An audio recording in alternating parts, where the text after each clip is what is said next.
चेंबूरमध्ये metro पिलरचा काही भाग रहिवासी इमारतीवर कोसळलाय। चेंबूरच्या सुमन नगरमध्ये ही घटना घडलेली आहे।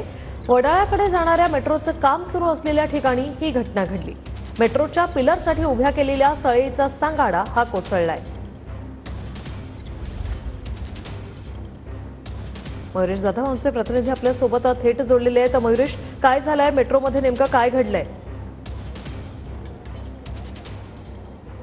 ऋषाली, नक्कीच आपण जर बघितलं चेंबूरमधील हे सुमन नगर आहे आणि या सुमन नगर परिसरामध्ये वडाळ्याकडे जाणारा हा मेट्रोचं काम सुरू होतं आणि मेट्रोच्या कामामध्ये हा जो पिलर दिसतोय आपल्याला, पिलरचा वरचा जो सळ्यांचा भाग आहे तो या ठिकाणी थेट सुमन नगरच्या बिल्डिंगच्या वॉचमॅनची कॅबिन आहे त्याच्यावर थेट कोसळला आहे। आपण बघू शकतो की या पिलरचा मेट्रोचं ज्या ठिकाणी काम सुरू आहे त्या पिलरच्या वरती या सळ्या लावल्या होत्या आणि या सळ्या अचानकपणे साधारण 9 ते 9:30च्या सुमारास अचानकपणे ह्या कोसळल्याने या ठिकाणी जे नागरिक राहत होते त्यांना देखील भीतीचं वातावरण या ठिकाणी निर्माण झालं होतं। अचानक ह्या सळ्या या ठिकाणी कोसळल्या।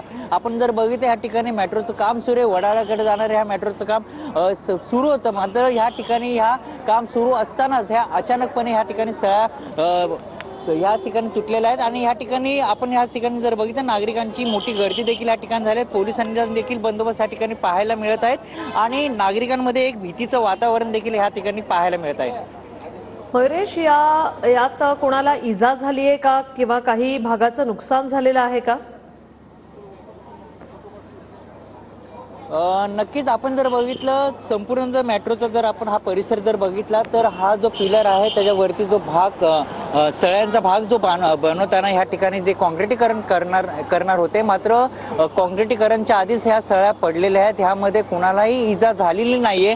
मात्र बाजूला जी सोसायटी आहे त्या सोसायटीमध्ये वॉचमॅनचं जी कॅबिन आहे ती संपूर्णपणे ह्या मध्ये या सळ्या पडल्याने त्या ठिकाणी त्याचं मोठं नुकसान या ठिकाणी झाल्याचं चित्र सध्या तरी पाहायला मिळत आहे। नागरिक या ठिकाणी आपण जर बघितलं यामध्ये एक भीतीचं वातावरण या ठिकाणी पाहायला मिळत आहे, कारण की सोसायटीचे सगळेच रहिवासी हे बाहेर आलेले आहेत आणि या ठिकाणी आता पोलिसांचा बंदोबस्त देखील वाढवला आहे। नक्कीच, धन्यवाद मयुरेश तुम्ही दिलेल्या या सविस्तर माहितीसाठी।